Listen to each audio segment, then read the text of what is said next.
right, Spencer, for LA Kid, this environment, being able to make a play like that had to be some fun for you. What was going through your mind in the final seconds? Oh, man, honestly, I was on Pat Connaughton, the inbounder.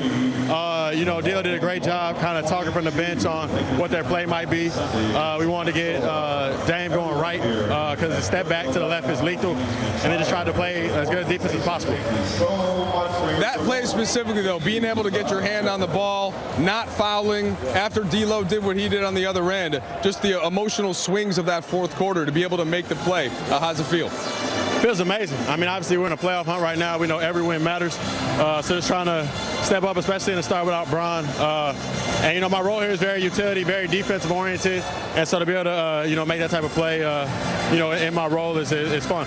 Yeah, you've been a high usage offensive player for a lot of your career. We know you can score, you can make plays for others, but the defensive plus minus has been up with plays like that since you've come here. What did it take for you to embrace that kind of role and just find a way to impact winning? Just understanding the team that I'm coming to.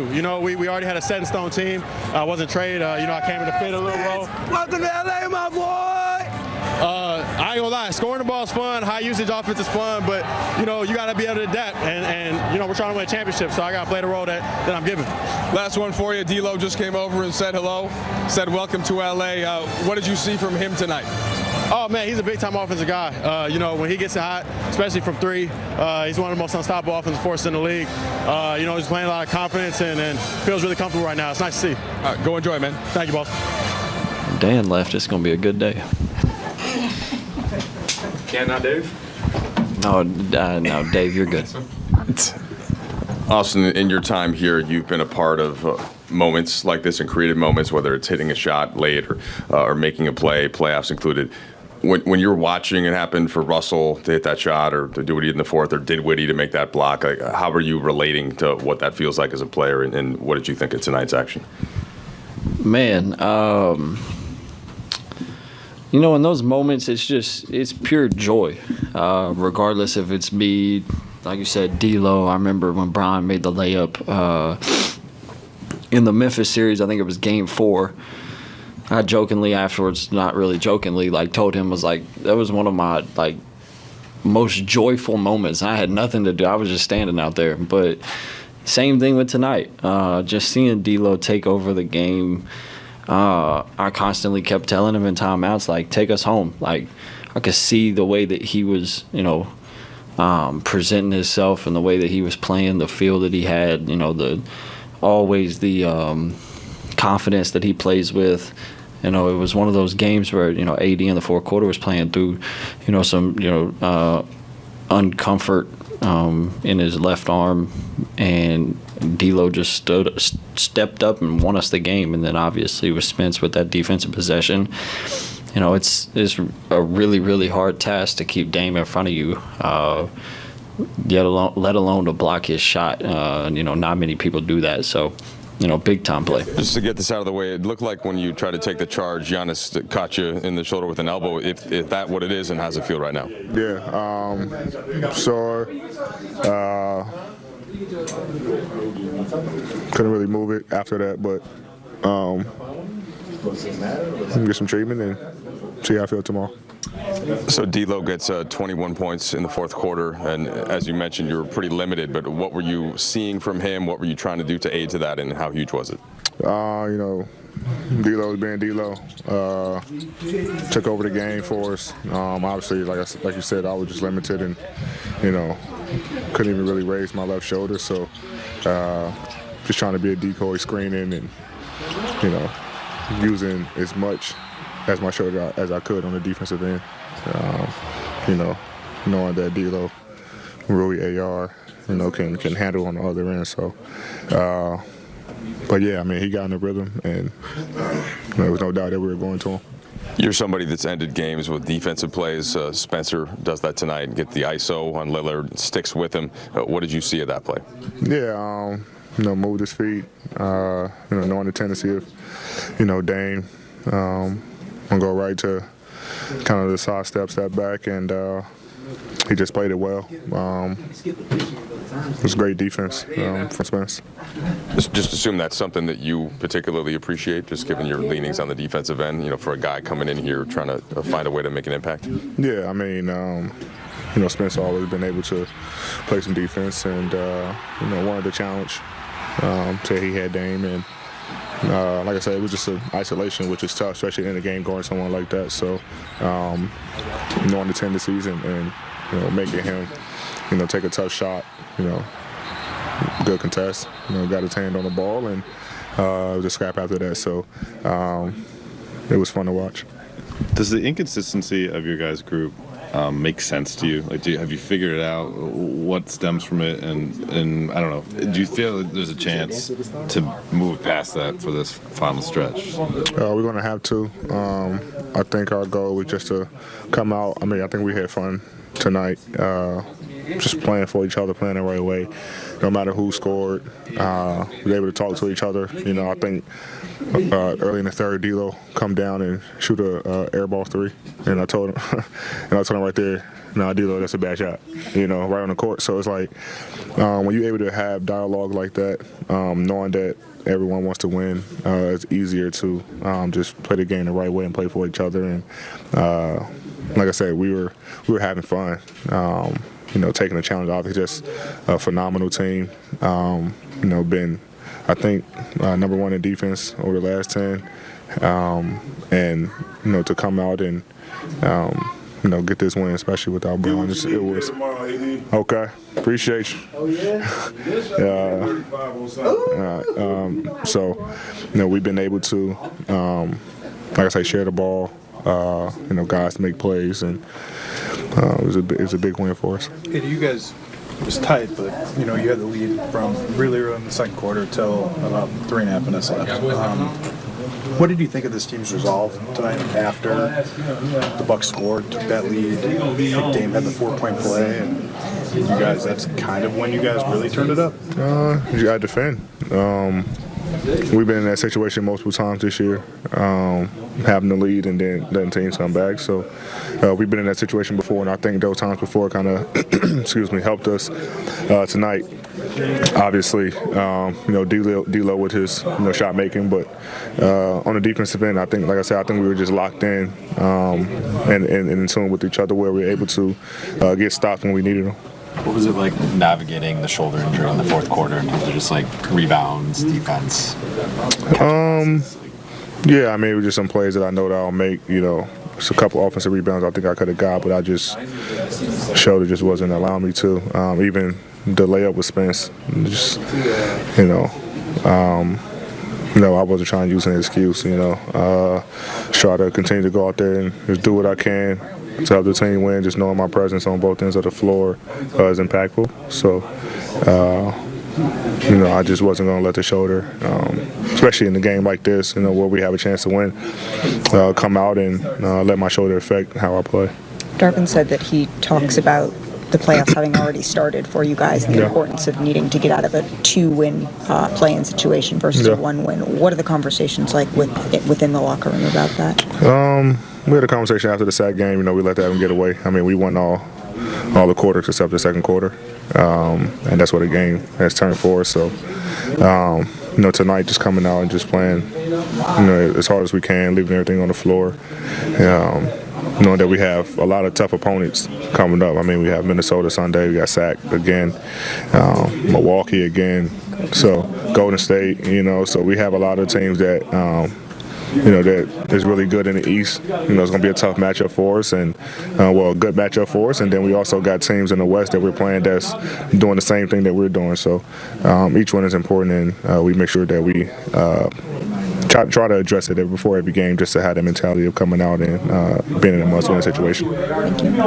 Thanks. D'Lo, can you just take us through what you were seeing on that last play where you seemed like you were navigating pick and roll between Dame and Brooklyn before you made that go-ahead floater? Just attack. We knew what we were trying to do, what we were trying to get to. It looked like they fumbled the coverage a little bit. Was just trying to be aggressive at an earlier time to give us time if we missed the shot, get a rebound, things like that. We got it, made it, got to stop. It's huge. Can you, D'Lo, just generally describe the rhythm that you've been in here for now 2 months? And is there anything that you think triggered that? I mean, I said it when I set out. A few games I had like a tailbone injury and something I mentioned to you, Dave, just recognizing, the pockets that I could be more aggressive in and be efficient in. And I saw it and attacked as soon as I came back. This is the NBA, so like every position is stacked to some degree, but playing point guard, some of the best talent in the league is at that position. What does it mean for you to go up head to head with someone like Dame Lillard and all his credentials and show out? It's never head to head for me. I always try to make the play that I know I can make. I never take that one-on-one kind of battle. I never take that return game. Oh, you're going back home. Let's have a big game. I never do that. I just try to attack what the game's allowing me to attack, and be sure in what I'm trying to do. If it's passing or if it's scoring, just be decisive. D'Angelo, you've had a few of these moments now in this building this year, just rallying the crowd, impacting winning. After what you did from a scoring standpoint, you saw Spencer get the block. Could you kind of relate to how he was feeling, like his first moment here, kid from here, and then what did you see on that he's play? only going to continue to get comfortable. I know what he's capable of. Everybody here is going to be quick to judge him for not putting up numbers and all of that, but when you watch him, he does all the little things. He's super versatile. I mean, it's a reason why all the winning teams have had a piece of him and want to use him and utilize him. Here, his role may be a little different, but he's more than capable of doing everything for us to win.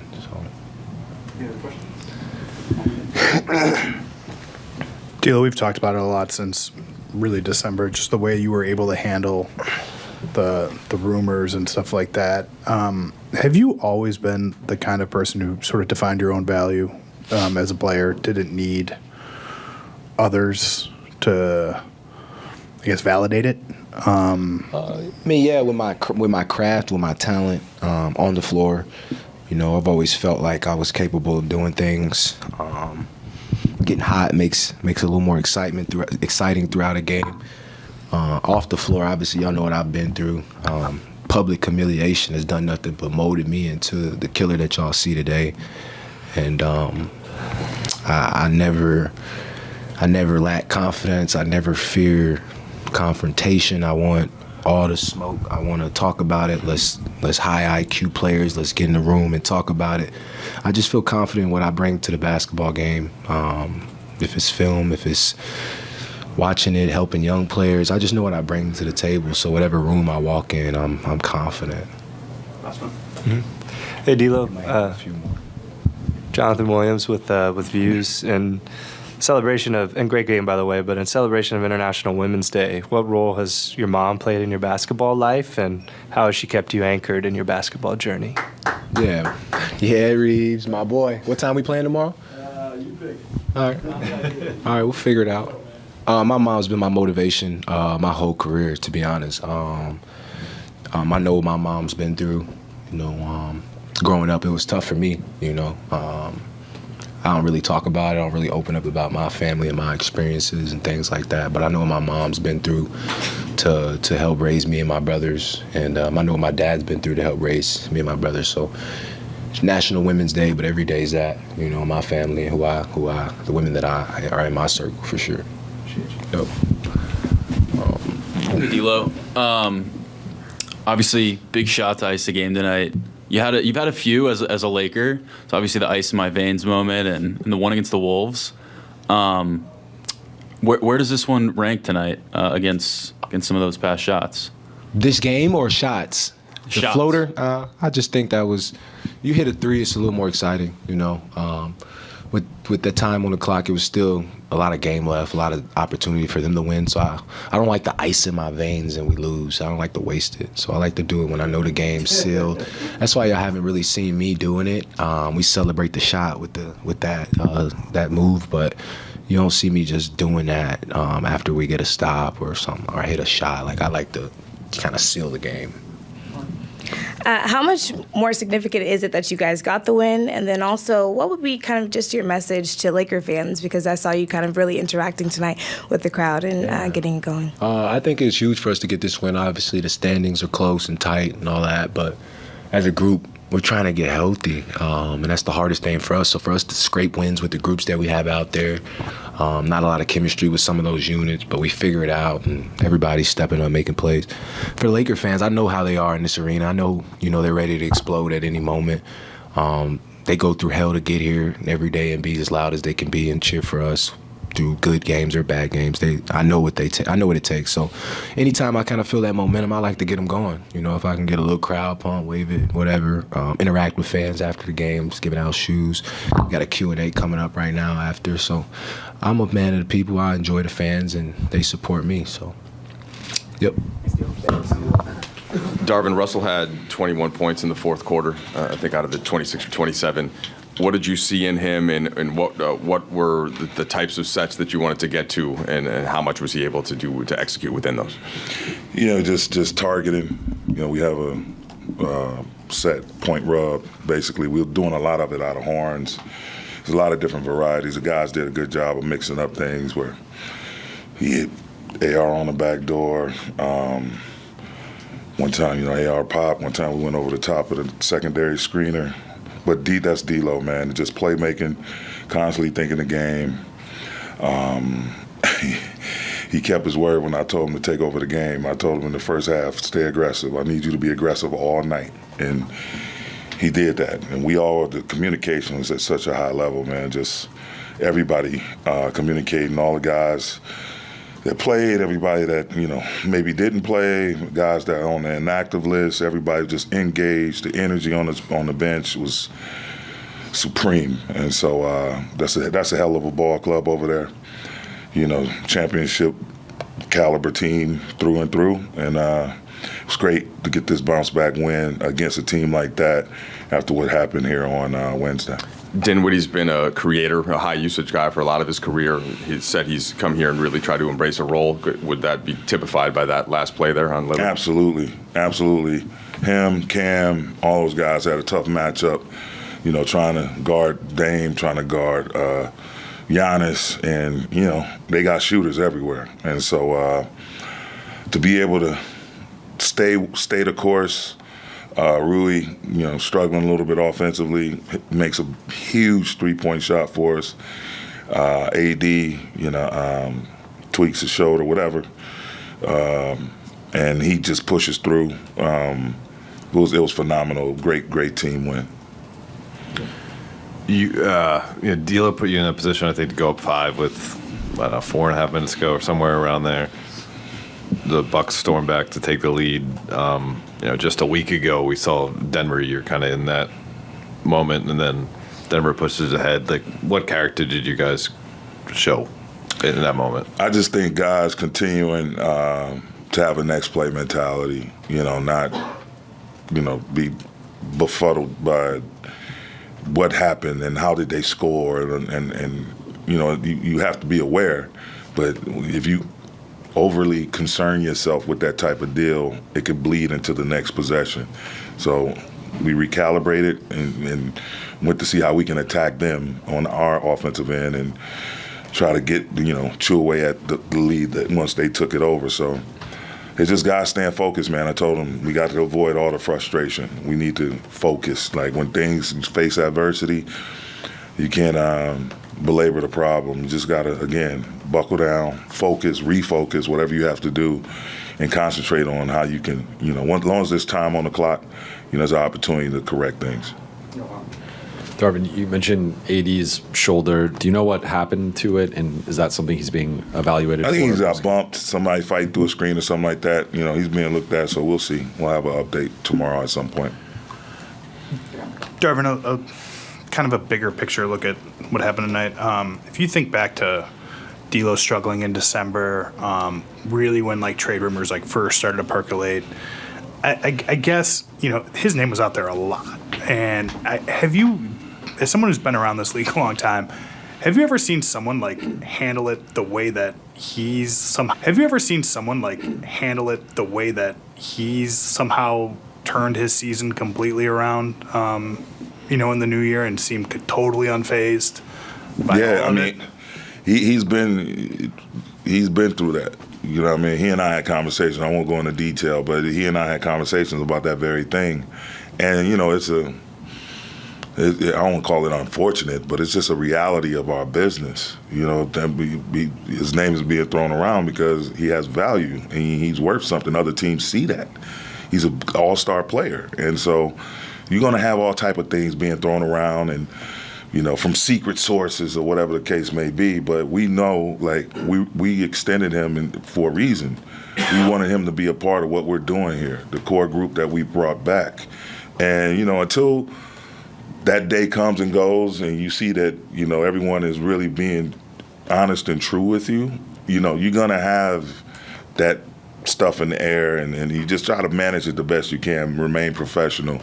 And he did just that. He submerged himself in his work, got back on the court, worked on his game feverishly, and then, got the opportunity to get back in the starting lineup. He hadn't looked back since. That game in Utah, Brian was out.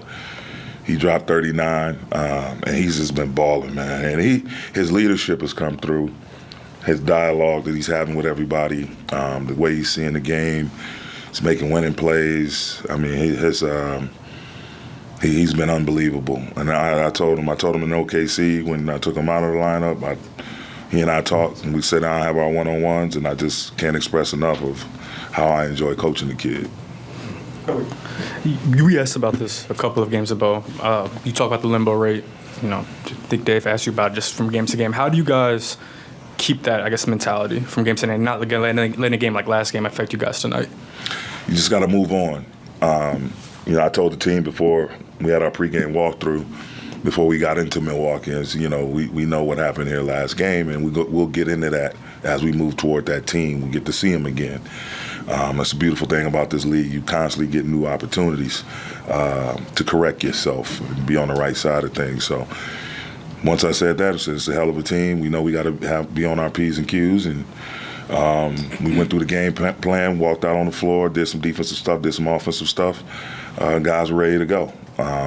Unfortunately, Brian, we were without Brian, but he's been out of the lineup before. Guys had to step up. No one man had to. Obviously, D'Lo finished with 44 points, but no one man can carry that load, and it was a total team effort in terms of all facets of the game: rebounding, defending, playmaking.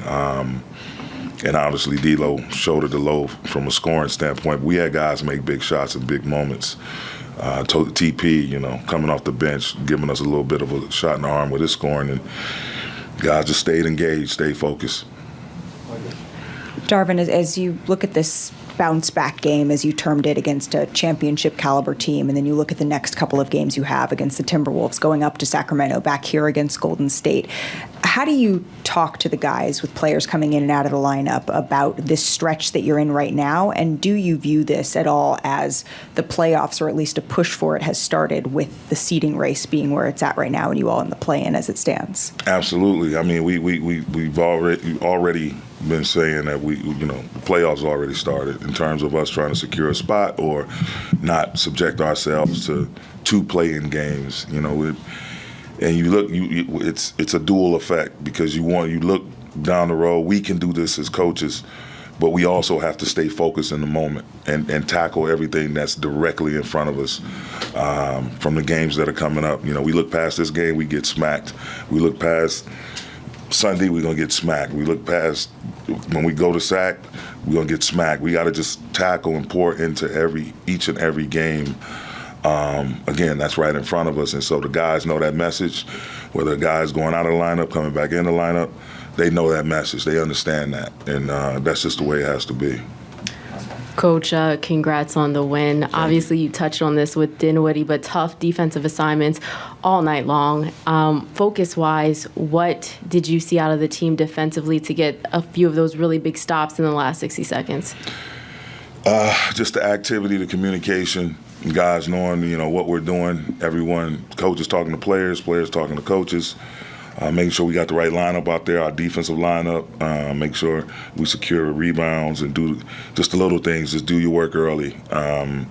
It's a hell of a ball club, man. They are extremely tough. They're at the top of the food chain for a reason, and for us to get a win like this, it says a lot about us and what we can be. We just have to consistently, approach each and every game, regardless of who we're playing, with the same mentality, and that's how you would develop an identity. You have those core things that you do, no matter who the opponent is, that it's going to represent you on both sides of the ball, and then the spirit, the overall spirit, the competitiveness, togetherness, and accountability. Embrace it. Don't run from it. Just embrace it and bring it every day.